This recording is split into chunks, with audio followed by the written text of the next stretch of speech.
Ancient Rome was once the centre of a vast empire that stretched from Spain to Syria, dominating the Western world for over 700 years. In many ways, we still live under its shadow. Like it or not, the Romans are still all around us, in our laws, our architecture, in our roads. And we keep on recreating them in film and fiction. And every year, thousands of us trek here to Rome to see the monuments up close. But hidden all over the modern city, in its walls, behind its facades, even under its streets, is something much harder to find, but just as captivating: the forgotten voices of its ordinary people.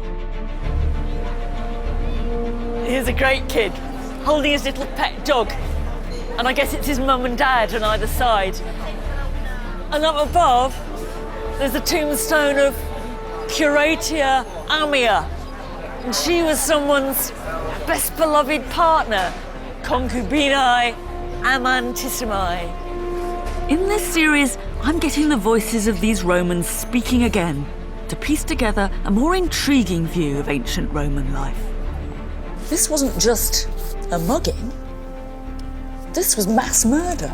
They'll reveal a world so different from our own, and yet eerily familiar. She liked to get a bit drenched in Bacchus. So what he's saying is, she was a bit of a wild thing, and she really liked a drink or two. We've already seen how the empire turned Rome into the world's first global city, where everyone, everything was from somewhere else. Now I'm going down into the streets to explore its slums, its bathhouses and bars, where the crime, sex and humour in everyday Roman life shows us what it was really like to live in an ancient city of 1 million people. We think of ancient Rome as all white marble columns and classical order, but actually it was a chaotic place, rambling and dirty. It was a right mess. It was as much a shanty town as it was Trafalgar Square or Washington, DC. Welcome to my Rome.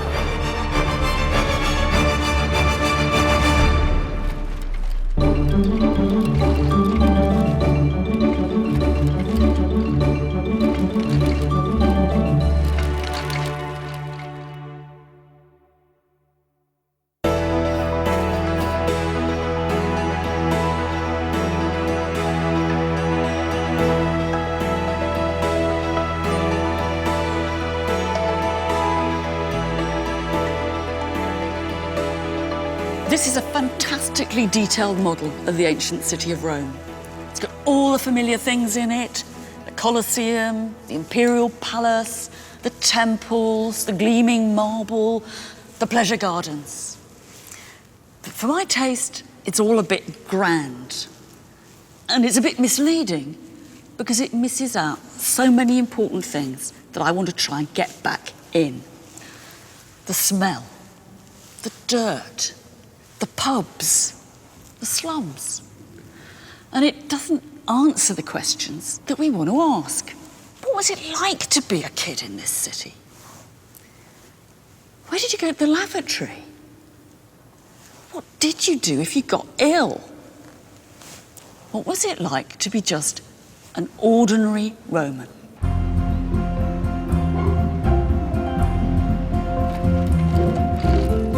So how do we start to answer these questions? In fact, there's a lot more evidence than you might think, hidden away all over modern Rome. When you first come into a place like this, what hits you in the eye is the rich Romans, the great and the grand. But look behind them, look at the wallpaper, as it were, and you'll hear a babble of ordinary Roman voices trying to be heard. In fact, behind this emperor here, there's the tombstone of a little girl who lived just 2 years, 10 months, and 23 days. She's waving goodbye. Most tombstones today record just the bare essentials, but the Romans often told us a lot more about themselves. They're asking anyone and everyone to read about their ordinary and extraordinary lives from beyond the grave. And what they give us aren't just the success stories, but a unique vision of life at the bottom of the social heap too. This guy certainly wants us to know about his troubles in life. His name is Ancarinus Nothus. He lived for 43 years, and he's the ex-slave of a woman, which is what that symbol means. This is what he has to say about his life and what it's like being dead. It happens to everybody, he says. My bones are now resting sweetly, dulciter. And I'm no longer worried that I might die of starvation, Isuriam. And I don't any longer have those awful aching feet. And I'm not contracted to my rent payments, pensionibus. It's a quite technical phrase, but it really means I'm no longer in hock to the rent collector. In fact, I'm enjoying board and lodging, hospitio, gratis, for free, for eternity, aeterno. The stone was put up by his wife and by his daughter to her father, who she calls indulgentissimus. Father who's very indulgent. He spoiled her something rotten. There are three things that stand out. How am I going to get my next meal? What shall I do if I'm ill? And how shall I pay the rent? And we know that the figure of the rent collector, come bailiff, it's called extractor in Latin, was one that terrified the Roman poor. Ancarinus Nothus might have been a bit of a joker, and his family might have been trying to tug on our heartstrings. But the important point is that these few lines sum up the plight, the grim realities of life for so many ordinary Romans.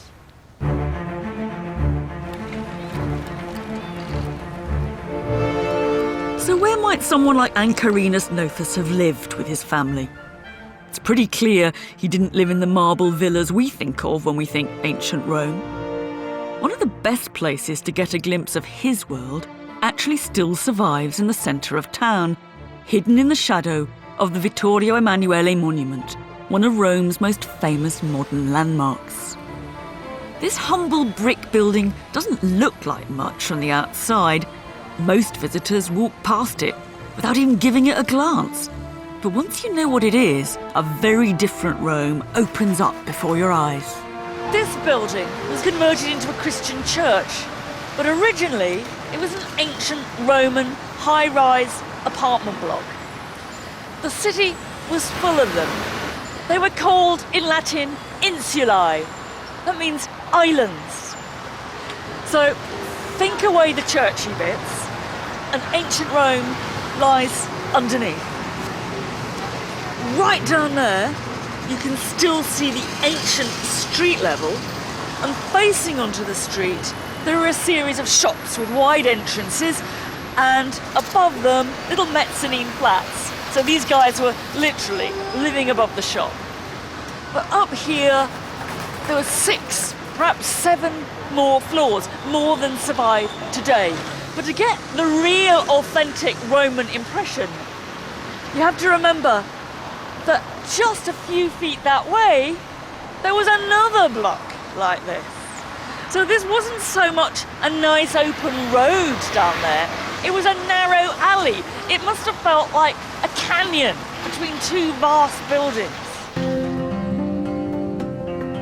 The flats are usually locked up, but I've got permission to have a look around with my colleague Ed Bispam, who's been here many times before. So we are at what's the first floor? This is the first floor proper, level. yeah. And this is the window. This is the window, so we're really burgling. We're breaking and entering here. Right, okay.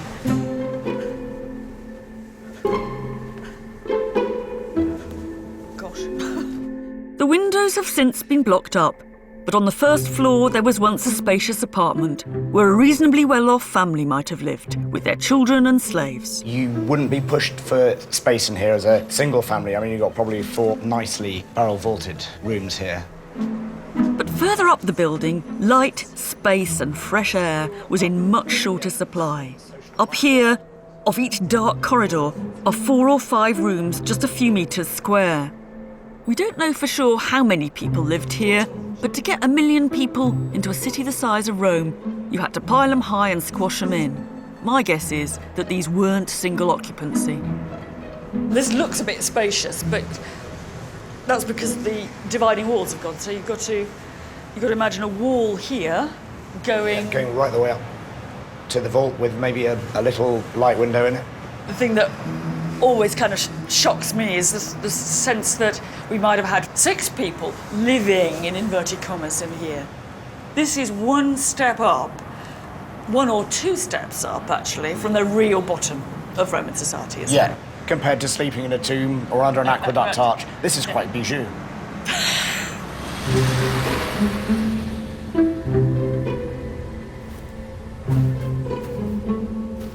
Here's another bijou apartment. This is really small. We've got to get, well, let's say we might have 4 or 6 people in here. You know, one question is, how do they fit? And I'm now going to see what it would be like. Now, how much space does one person take up? Trying to get to sleep on the floor. Oh, not much space left. No. And who are the guys and the women who are living in these? What are they doing? The guys are probably working on construction projects. You think of a big thing like the bars of Caracalla, bars of Diocletian. We're talking 6,000 to 10,000 people on a 4-year building job. And then there's porterage. Pumping the amphorae from the barges to the warehouse. Sacks of grain, Day labour, you get it when you can. You think about it, I mean, you've been working all day, you've been humping stuff about. You get back here, you're soaked in sweat, you stink, you don't have any spare clothes, there's no running water, you can't have a bath, and there's 3 other smelly guys sleeping on the floor too. Or there's your partner, your female partner, and 2 kids. Yes. One thing is to think about these as sort of male dorm accommodation, which I think a lot of them must be. But for some of them, you know, there are women having babies here. Yes. You know, and actually, where I'm sitting, some woman probably gave birth. That's what's scary. Yeah. And that wasn't even the top of the block. There were even more stories above this one. The basic rule was, the further you went up, the worse it got. There were no luxury penthouses here. This was social climbing backwards. In their time, these tenements must have been the tallest residential buildings on the planet. But they were built poorly, cheaply and fast, and only a handful have survived to any height. So the fact is, we no longer think of ancient Rome like this. But that is how we should see it. Not just a city of marble, but a city of tower blocks and the ordinary people who lived in them.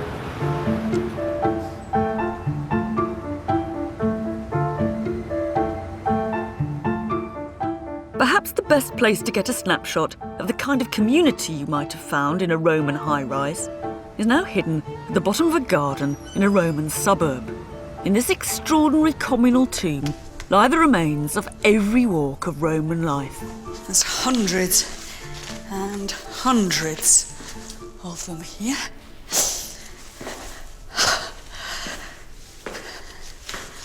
And greeting you when you come in is a little face, and it's a touching story because it's Valeria Vitalis, who was the sweetheart of Hilarus.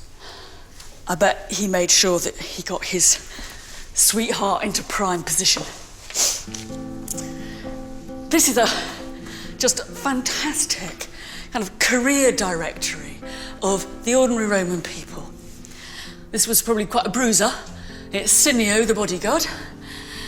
And in the corner here, we've got the barber, Marcus Valerius the barber. And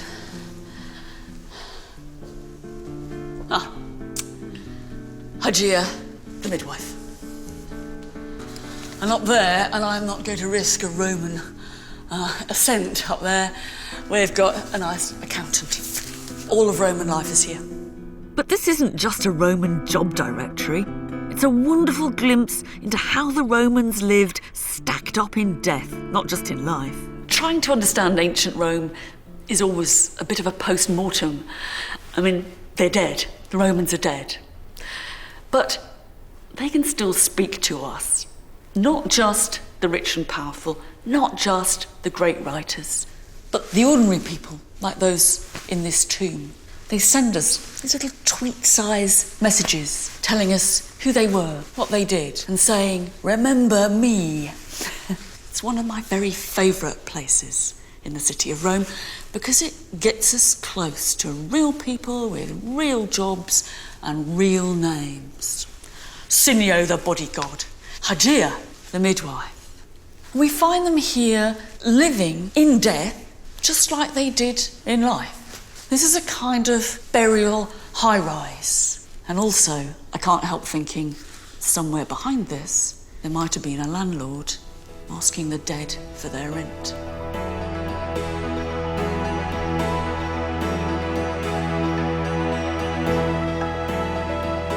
Today, modern Rome isn't a world apart from the ancient one.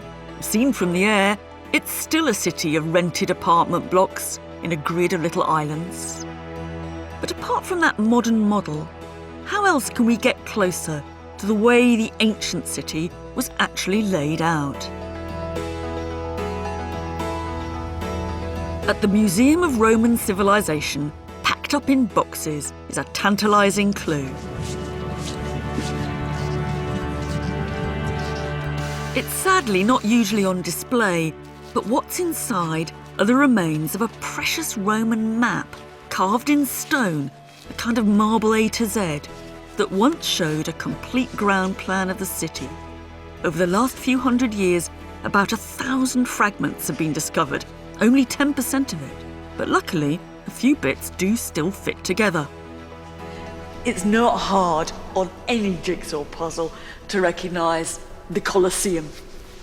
And here you can see circular lines of the seating of the Colosseum. And above it is written what looks like, although we've only got the very end of the word, amphitheatrum, the amphitheatre. And that was what people called the Colosseum in the Roman world. They didn't call it Colosseum. What strikes me as I just look at it here, actually, is how big this thing was. The calculation is that it's at the scale of 1 to 240. That makes a whole whacking wall full of an image of the city of Rome. But even more intriguing than those pieces of the Grand Rome are the fragments of the map which show in extraordinary detail the streets, houses and apartment blocks where ordinary Romans lived and worked. And what they show is that Rome had not been laid out by city planners. It had grown chaotically over time. It fits. So what we've got here is a really mixed area. We've got the rich houses, rather large ones, quite posh, with little porticoed gardens at the back. And even these large houses have got shops or workshops opening directly onto the street in front. And opposite those houses, there's what looks to me like a kind of medium-rank, high-rise building. Over here, it's what looks for all the world like a warehouse. This thing's a bit more of a mystery. It's got columns round about, and these rather strange little U-shaped things in the middle. The current idea is that these are hedges, so this is some sort of garden, possibly private, possibly public, possibly religious, who knows. What this reminds me is that Rome is not zoned in the way that many modern cities are. Rome was a place where the rich lived next to the shops, and to the workshops, and to the bar, and to the not-so-rich, and to the warehouse, and to the public garden. The other thing is that the streets themselves are pretty narrow. And this one on the plan looks like a main highway, and in a way it is. But if you look at its width, it's only as wide as these little shops are deep. And if you go around here, there's a tiny little passageway that certainly you wouldn't want to walk down late at night. Rome is not like Paris. It isn't full of boulevards. Rome was a rabbit warren. It's frustrating in a way that so little of the map has survived. But there are other ways to get a feel for the ancient streetscape, like coming to a medieval street in the modern city.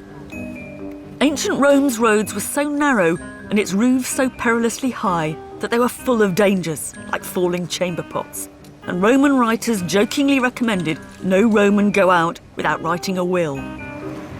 We even know of one 13-year-old tourist, Papirius Proculus, who was brained by a flying roof tile. There are all kinds of things here that remind me of the Roman streetscape. This little shop opening directly onto the street, the lockups, how narrow it all is. There's actually a story told by one Roman writer about how he could shake hands with the guy living in the apartment across the road. Now, you couldn't quite do that here, and as you had really long arms, but it's not far off. And you also wonder about the kind of street community you had here. Funny thing is about the story of the two guys who could shake hands is that they never did. In fact, the writer says he never saw the guy on the other side of the street. He never even heard him. Which makes me think that amongst all this face-to-face proximity, amongst the kind of on top of each other living, for some people, it must have been a pretty anonymous kind of city.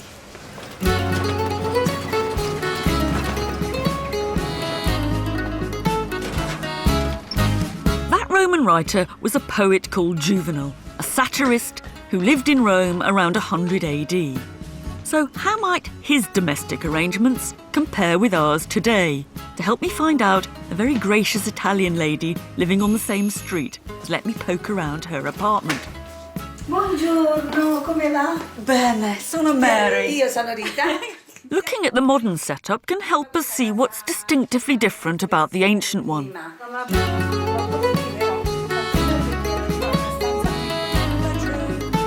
Questa è la cucina. It may seem a bit odd just barging into someone's house like this, but I've got a very simple point to make.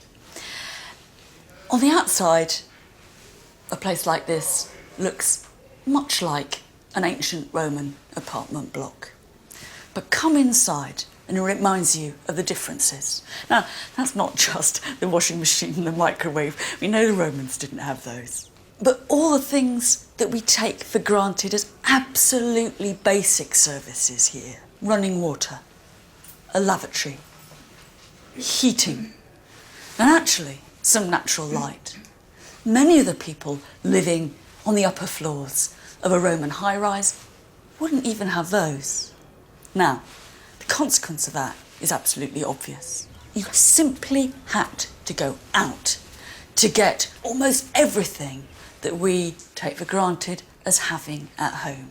You went out to eat and to wash, to get water, and, if you didn't throw it out of the window, to go to the lavatory. Grazie, signora. Grazie a voi, tante. grazie. Grazie. It's a way of life that has largely disappeared from modern cities in the West. But in ancient Rome, life was lived outdoors. Rooms in a high-rise were used mostly just for sleeping, and your basic facilities were spread out all over the city.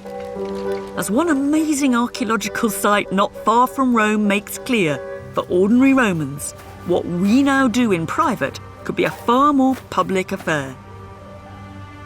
I just love this place.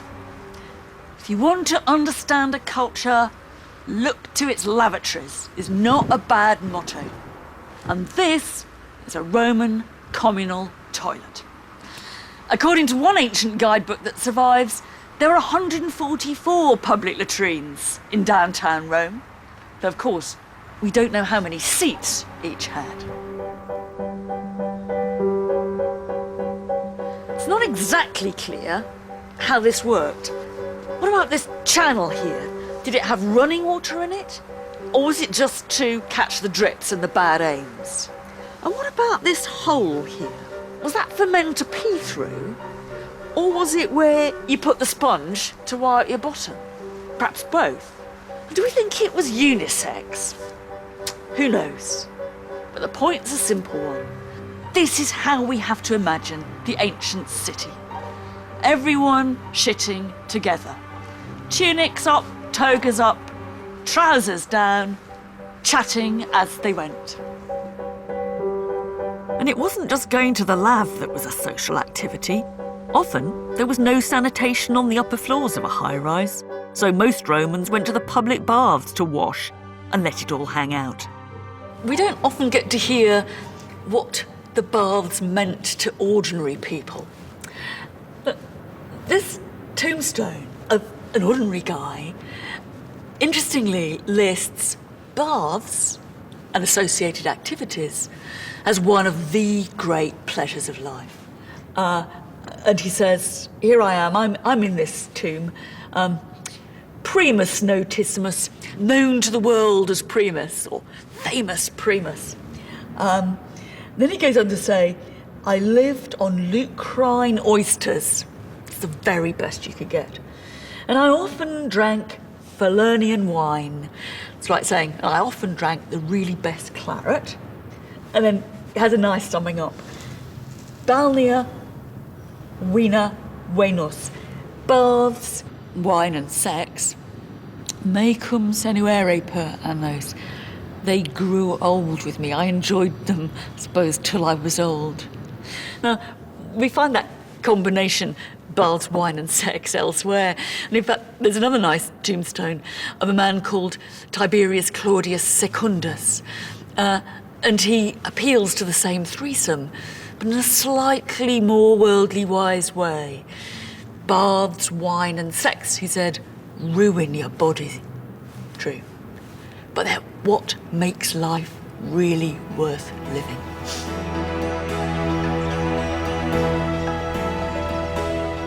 When you look at Rome's baths, it's not hard to see why ordinary Romans were so keen on them. Built by various emperors, the most famous were the size of small towns, and their ruins still loom large in the Roman cityscape. By far the best preserved is actually one of the smaller sort, in the town of Herculaneum, not far from Pompeii. It's an extraordinary place. The only one where you can walk through Roman baths pretty much as they were. More Turkish baths than local swimming pool, they were centres of social life, where locals didn't just get a place to sweat and steam, they also got stalls for food and drink, and booths for a massage, a shave, or maybe even sex on the side. And although it's hard to visualise today, there are vivid descriptions of the baths as rough, noisy places, full of grunting gym-goers, men getting their armpits plucked, and loitering thieves, where you were as likely to get your coat nicked as catch the clap. The baths weren't just about hygiene. They were about pleasure and about community. Even the rich, who had their own private baths at home, even the emperor might occasionally put in a celebrity appearance at the people's baths. In some ways, they were a great social leveller. Imagine, everybody's here in the nude. It's then that the poor man, aged 20, with a great body, can turn the tables on that 60-year-old Roman plutocrat with a paunch and a hernia. But in other ways, they tended to reinforce the social hierarchy. The poor came along with no one to carry their staff or rub them down.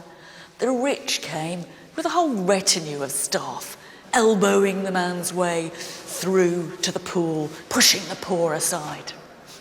In fact, there's a lovely anecdote of the Emperor Hadrian, who goes to the public baths one day and sees a man rubbing himself down against the wall. Hadrian says, "What's that guy doing?" And someone replies, "Oh, he's rubbing himself down on the wall because he doesn't have a slave to do it for him." So the generous emperor gives him a slave. The next time Hadrian shows up at the baths, there's 20 or so men rubbing themselves down against the wall, all hoping for a little piece of imperial generosity. But Hadrian's a canny old bird, and he says, "Tell them to rub each other down."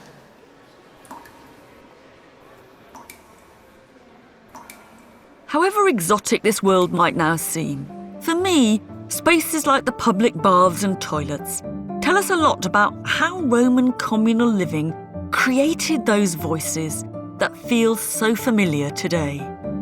Sure, some of them have got serious messages, but they're also wonderfully sardonic, irreverent, and so recognisably urban.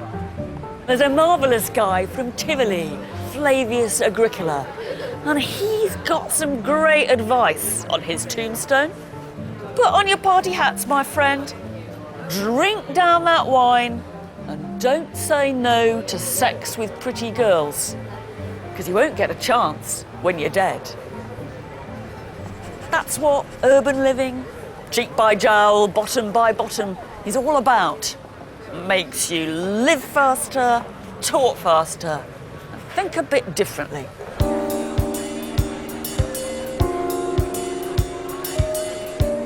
One of the best places to glimpse the humour and saltiness of this world is the ancient Roman bar. Much like any modern Italian city, Rome was awash with hundreds of taverns and eating places, ranging from seedy dens and strip joints to something much more like the modern wine bar or gastropub. Today, these places are nice lifestyle extras. But if you were living at the top of an ancient high-rise, the streets were your living room, the baths your bathroom, and this was your kitchen. So, who'd you meet in a Roman bar? Well, the poet Juvenal conjures up a really disreputable crew who he says hang out in Roman bars. Thieves and cutthroats, runaways, even the local coffin maker. Because in Rome, it's the poor who are eating out, the rich dining at home. We mustn't forget the landlord and the landlady, and we get a little glimpse of them in an amazing tombstone found just outside Rome, put up to a pair of innkeepers, man and wife. He's called Lucius Callidius Eroticus, and she's Fannia Voluptas. Now, these have just got to be trade names, because Callidius Eroticus means Mr. Hot Sex, and Fannia Voluptas, well, she's Madam Gorgeous. So it's the bar of hot sex and Mrs. Gorgeous. Don't get the wrong idea about Fannia, though, because it doesn't mean that in Latin.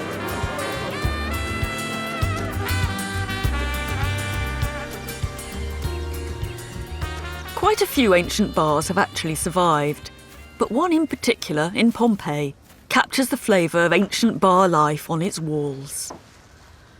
Here, at eye level in its back saloon, are wonderfully vivid images of Romans eating and drinking, gambling and being served wine.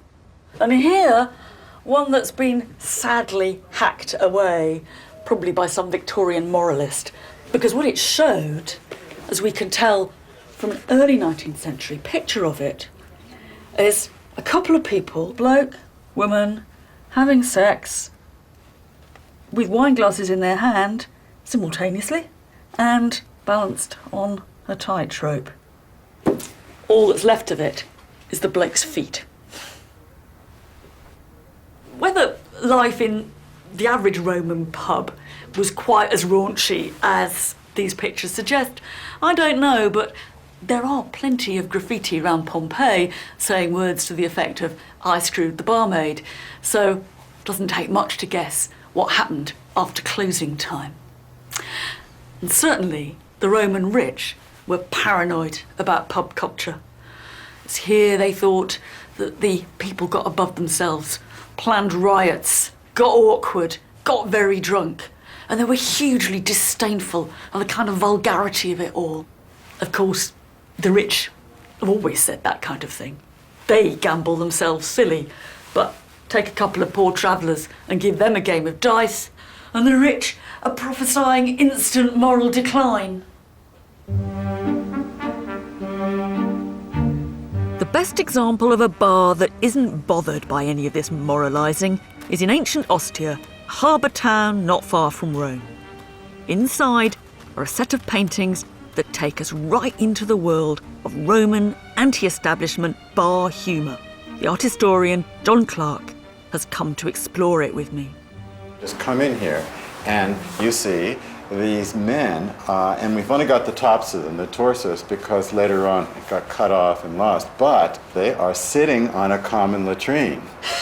And here the artist has given them speech lines above each of the heads. So we have Mulione sedes. You are sitting on a mule driver, and a mule driver was a common saying for being constipated because mule drivers were very stubborn, and so this is a very stubborn evacuation procedure. So this guy's got constipation. Right. Oh, that one is quite wonderful. It's my favorite, actually. Amice, fugit te proverbium, bene caca et irima medicos. Oh, that's a bad word. Well, it would be something like this. Buddy, don't you know the saying? Shit well and bugger the doctors. In other words, you don't need them. Higher up on the wall are images of the great thinkers of ancient Greece, the 7 sages, only 3 of which are left. Thales from Miletus, Solon from Athens, Chilon from Sparta. Much loved by Roman teachers, they were known for their high-minded catchphrases on how best to live. Yet here, even they are literally talking crap. Oh, he's the best of all, really, isn't he? Visire takite kilon dokuit subdolus. Clever Chilon taught people how to fart without making noise. Silent farting was his specialty, apparently. So, Chilon's the one who did say you shouldn't, his canonical saying is, you shouldn't desire the impossible. oh, well, maybe it's possible to learn how to be a silent farter. Who knows?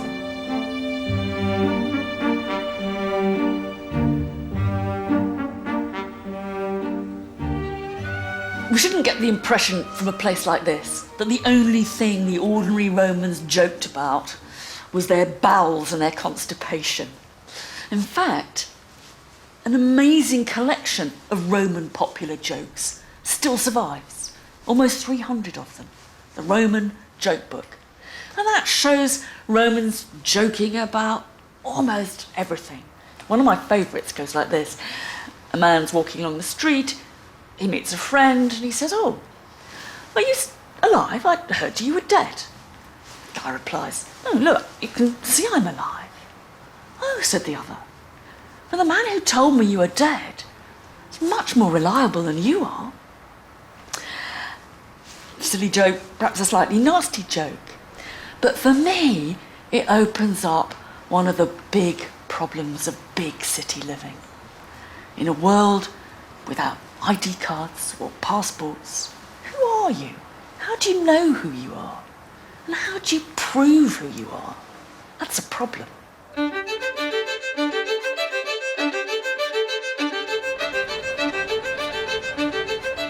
What jokes like these do is take us into the minds of ordinary Romans. But they also give us a different view on how to picture the ancient city's streets. They really weren't filled with all the big guys. The toffs, the togas, the politicians. They were flooded by its ordinary people. This was the people's city.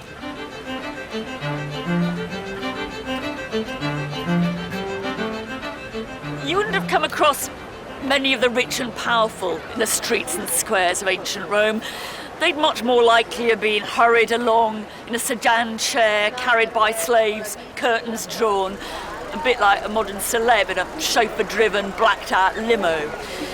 These kind of places were the people's places, for doing business, for grabbing a bite to eat, for fighting, for flirting, for just hanging out. And it could all get pretty packed, as one tragic tombstone makes horribly clear. It's put up to a woman called Umidia and to Umidius Primigenius, a boy of 13 years old. And it's put up by Umidius Anoptes, probably her partner. He explains, una dies, one day, carried them both off. They met the final day of their destiny, together. How did they die? Compressi examine turbi. They were crushed by the swarm of a crowd. Now, we don't know what was going on in Rome that day, but it sure gives you a very clear idea of just how crowded the city could get.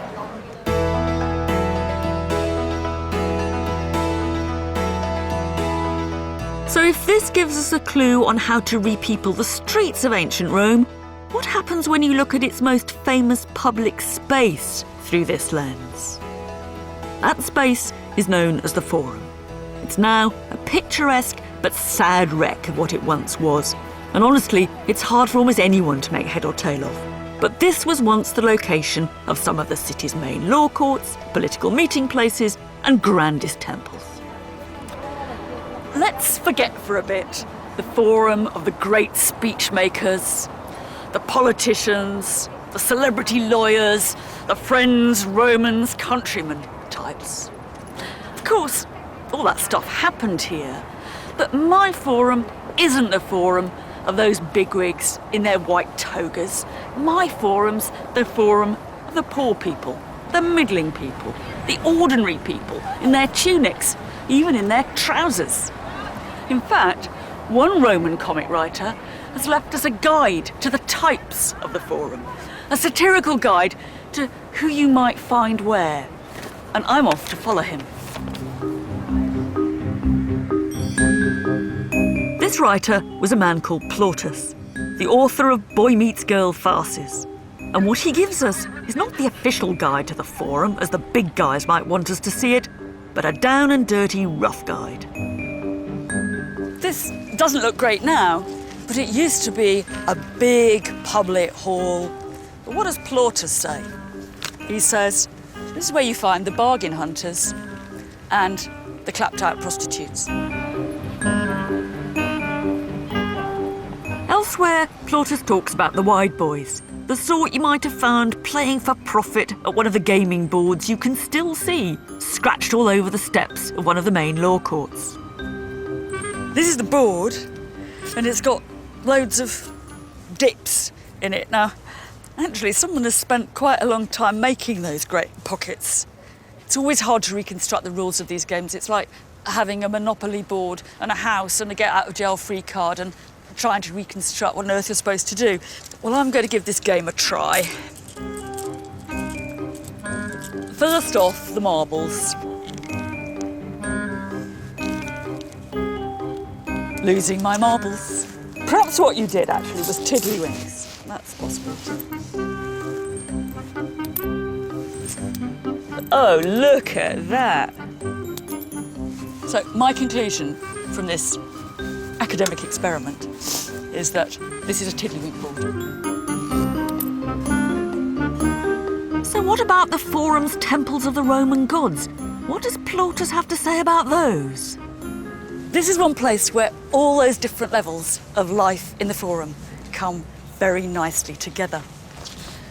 It's the temple of the god Castor, and those three columns are one of the most iconic images of the whole Forum. But round the corner, we find a really different kind of temple.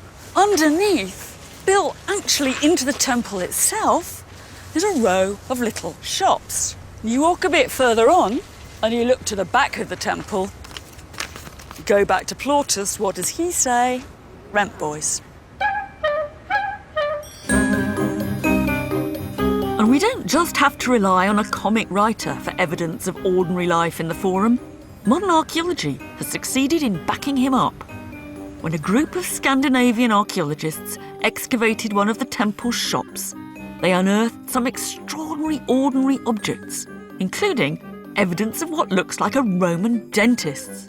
Siri, tell me about these teeth, because they're one of the most amazing archaeological discoveries ever made. There's 86 of them. Where exactly were they found?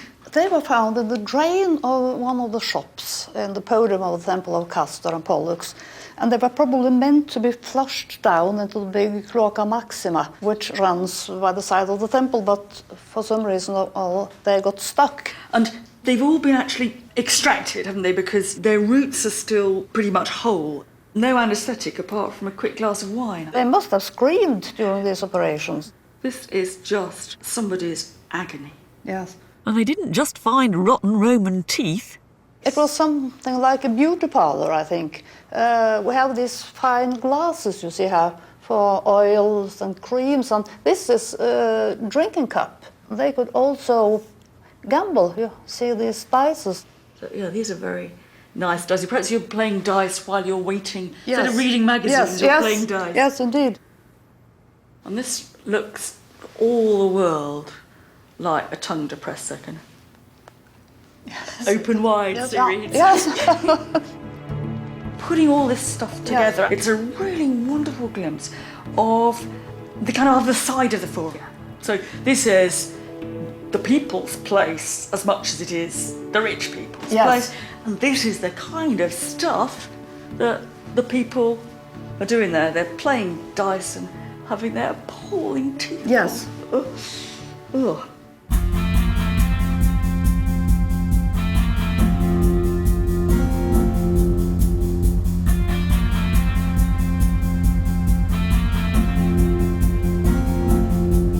The Roman Forum is a great example of how our traditional images of Rome are so skewed. Sure, Rome was a society where the rich dominated the poor, but it was also an incredibly mixed place, where even its most sacred spaces were shared. But just occasionally, we can see some aggressive attempts to divide the toffs from the poor.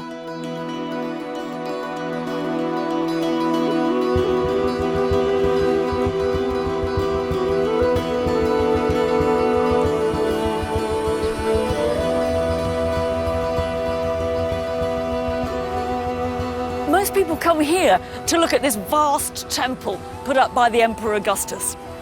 Nobody pays much attention, though, to that massive wall behind it.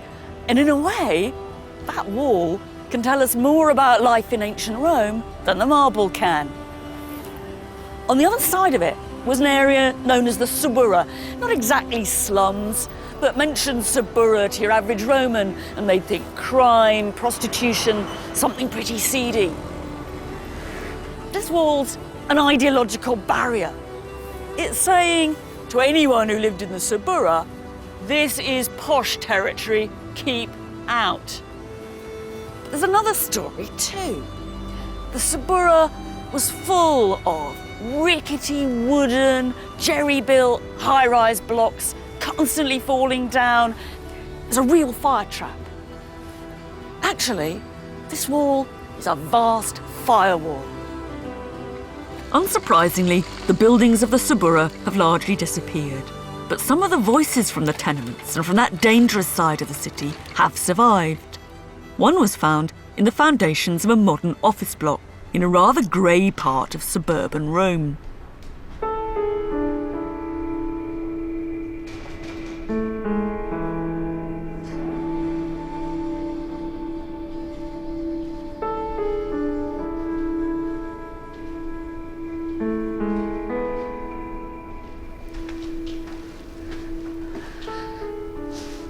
This is the tombstone of a little girl called Doris.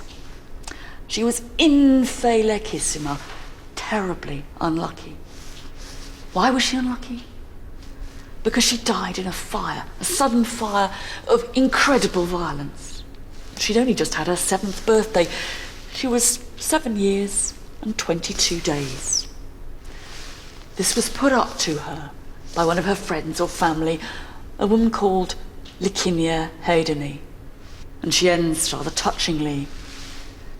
May your bones rest quietly, and may the earth lie lightly on you.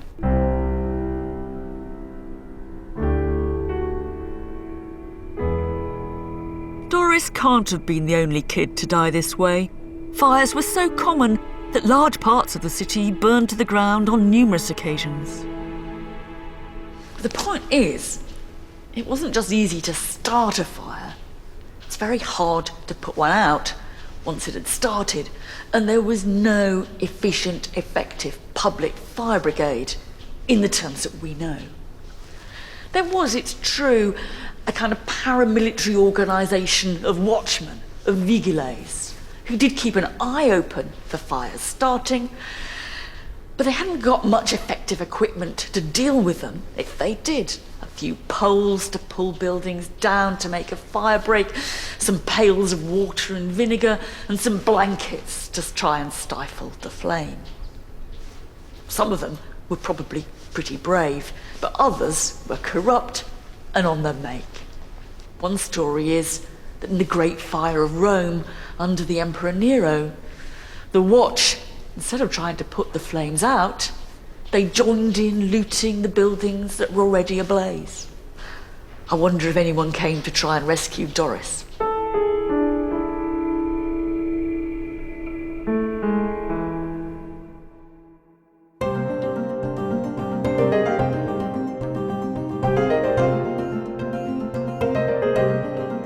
And that's the big difference with our modern cities. When you look around them, it's easy to see all the things we take for granted.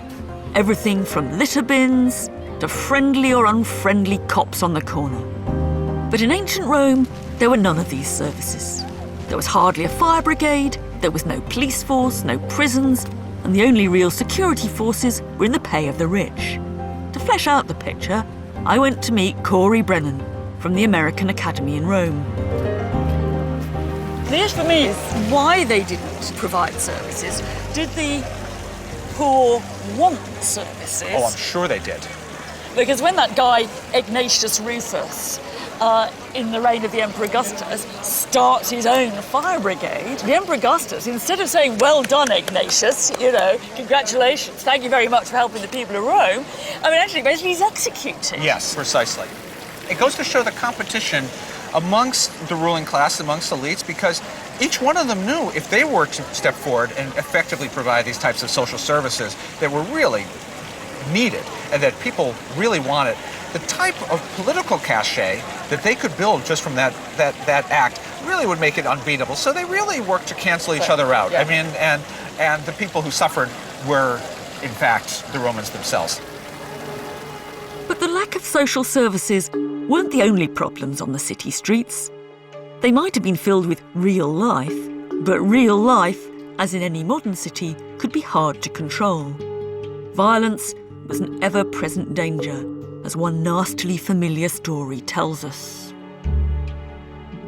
I'm about to reveal a nasty bit of Roman street crime, kind of Roman cold case. It needs a bit of cleaning up first. It's very dusty. It's a tombstone, and it's put up by a lady called Otarchillia Narcissa to her darling husband, Conjugi Dulcissimo. And his name was Julius Timotheos, and he lived, she said, PM plus or minus 28 years.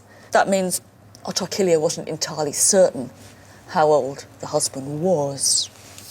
And he had his blameless life snatched away from him a latronibus, by robbers. Not just him, he was with his 7 alumni. That can mean foster kids, dependents, sometimes even pupils. And they were all killed too. If that's what it really means, this wasn't just a mugging, this was mass murder.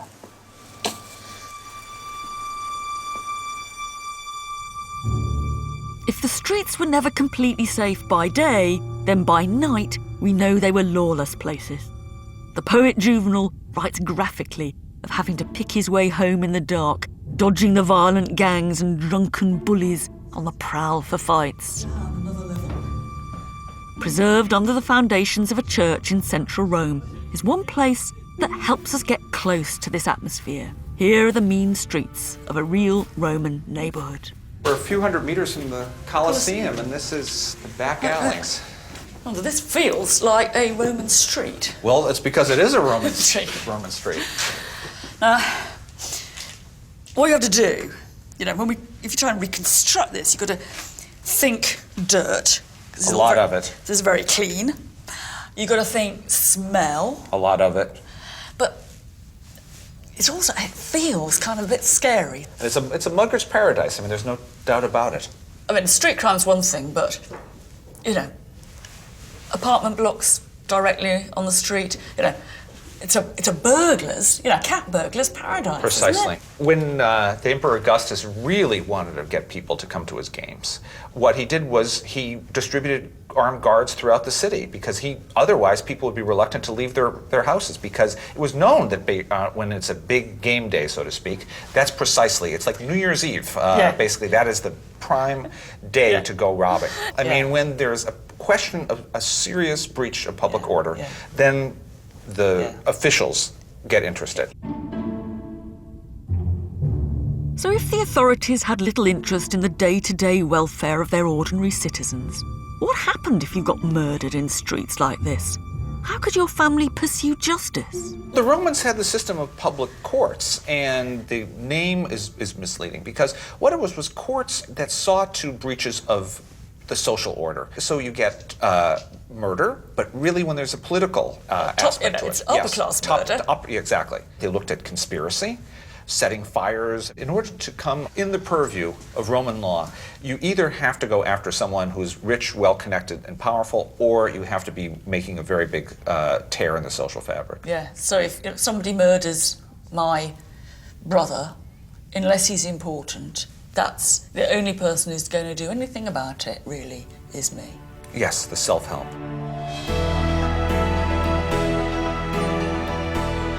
Today, when we look at Rome's impressive marble monuments, it's hard to imagine the dirty, dangerous, chaotic city in which ordinary Romans lived their lives. So little of it has survived above ground. But if you know where to look, it is still possible to get glimpses of their world. The high-rise tenement blocks where tenants lived in fear of fires and the rent collector. The grunts of gamblers and gym-goers in its bars and bathhouses. And the hustle of life on its mean streets where there was no safety nets when things went wrong. These streets must have been a tough place to live your life. All the same, I can't help feeling that they had a spontaneity and a fun about them that many of our streets have lost. And just listen to those voices. What they're saying is that despite all the dangers, Rome was an exhilarating, a life-affirming place to be. And that's why it still speaks to us after 2,000 years. Next week, I'll meet the Romans at home, where I'll discover some familiar objects of domestic family life. It's a really, really precious piece because it's the only cradle to survive from the Roman world. And where I'll piece together a surprising view of Roman marriage, childhood, slavery, and sex. This is a Roman ménage à trois.